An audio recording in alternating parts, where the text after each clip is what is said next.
Have you ever taken a sip of a drink you thought was harmless, maybe even good for you, only to find out years later that it was quietly damaging one of the most important organs in your body? Let me ask you this. If I told you that the number one worst drink for your liver is something millions of people in America consume every single day, would you believe me, or would you think I'm exaggerating? The truth is often stranger and scarier than the myths we've been fed. And if you're over 50 like me, your liver has already worked tirelessly for decades, filtering toxins, balancing hormones, breaking down food, and keeping you alive in ways you probably never think about. Yet without realizing it, many of us have been pouring fuel on a fire that slowly burns this organ out, sip by sip. Now, before I tell you what that drink is, let's pause for a second and imagine your liver. Not as a medical diagram, not as a word from your doctor, but as a hardworking partner that never gets a day off. It doesn't complain, it doesn't ask for credit, it just works behind the scenes every minute of your life. It filters your blood 24/7, helps your body manage sugar, cholesterol, fat, even your mood. And when you cut yourself, your liver produces clotting factors to stop the bleeding. And yet, we often treat it worse than we treat our car. You wouldn't put the wrong fuel into your car every day and expect it to run forever, right? But that's exactly what many of us have been doing with our liver, especially with this one drink I'm about to reveal. I grew up thinking the biggest enemy to the liver was alcohol. Maybe you thought the same. And yes, alcohol can do tremendous damage if consumed in excess. But here's the shocking truth. The number one worst drink for your liver isn't whiskey. It isn't beer. It isn't even wine. It's something far more common, something you'll find in every vending machine, every gas station, every restaurant menu. It's the sugary drinks, the soda, the sweetened iced tea, the so-called energy drink, the flavored sports drink packed with high fructose corn syrup. This is the silent killer of the liver, and it doesn't take much. A single can a day consumed over years is enough to increase your risk of fatty liver disease, diabetes, and liver scarring that can creep up on you without symptoms until it's too late. Now I can almost hear some of you saying, "But I don't drink soda anymore. I switched to fruit juices. Those are natural." Here's the trap. Many fruit juices, especially the ones in cartons and bottles on grocery store shelves, contain as much sugar as soda, sometimes even more. And your liver can't tell the difference between sugar from a can of cola and sugar from so-called 100% natural juice that's been stripped of fiber and concentrated into liquid sugar. When you drink these beverages, the sugar floods your bloodstream, and the liver, being the diligent worker it is, scrambles to process the overload. It turns much of that sugar into fat, which then begins to accumulate inside the liver cells. Over time, this buildup leads to non-alcoholic fatty liver disease, which is now one of the fastest-growing health problems in America, especially among people over 50. Think about that for a moment. Our generation grew up believing soda was a treat, a quick refreshment, but in reality, it's been eroding our health quietly. Without fanfare, I remember when I was younger, I could down a big glass of cola with a slice of pizza and feel invincible. But in my 50s, the story is very different. My energy crashes, my joints ache, my weight clings to me in places it never did before.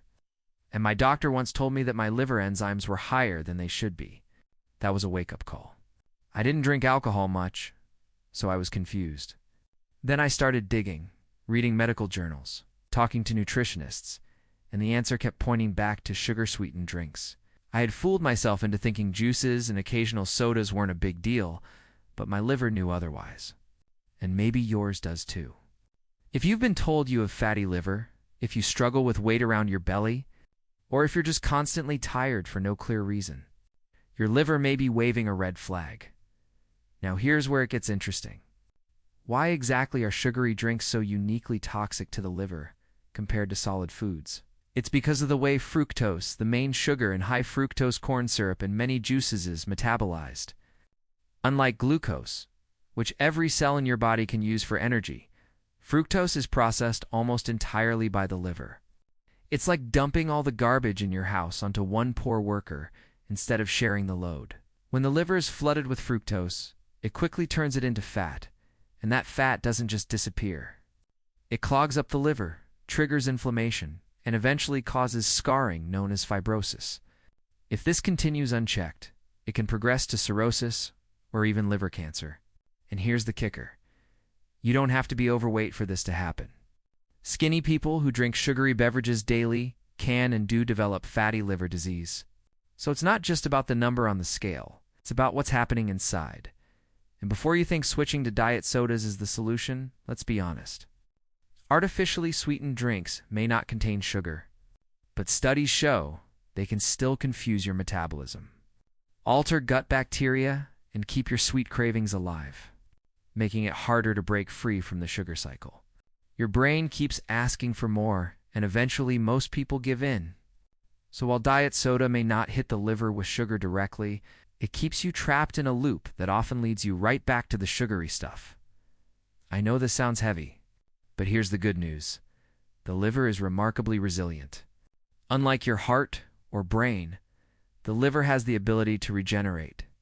If you give it a break, if you stop pouring liquid sugar down its throat, it begins to heal.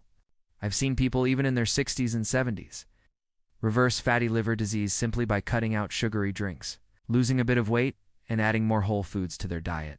Imagine that if after decades of abuse, this organ still forgives us when we start treating it right. That's not just biology, that's grace. So what can you do starting today? Step 1. Become a label detective. The next time you pick up a bottle of juice or an iced tea, look at the sugar content.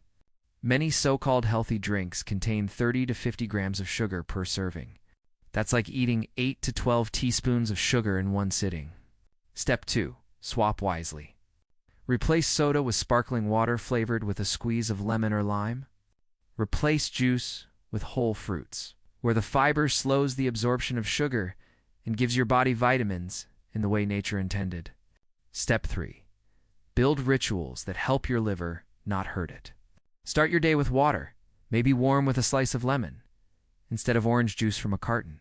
Your liver will thank you for it. And let me be clear, I'm not saying you can never enjoy a sweet drink again in your life. Life is meant to be lived, not just survived. But what I am saying is that if you want to protect your liver, extend your energy, and stay active in your golden years, those sweet drinks need to be the exception, not the rule. Treat them like you would birthday cakes, something special, not a daily habit. Because the price of ignoring this truth isn't just a diagnosis on paper. It's fatigue that steals your joy, brain fog that robs your focus, and eventually, it can be hospital visits and medications you never thought you'd need. If you're listening to this and thinking, that sounds like me, I feel tired all the time. I can't lose weight. My doctor mentioned my liver once. Then you are not alone. Many of us in our 50s and beyond are waking up to the reality that what we drank without a thought in our 20s and 30s is catching up with us now. And that's okay, because awareness is the first step toward change. If this resonates with you, I'd love to hear your story. Leave a comment below and share what you've experienced. And don't forget to hit that subscribe button, because together we can build a community of people over 50 who aren't just surviving, but thriving with knowledge, encouragement, and practical steps. Here's the twist I promised you.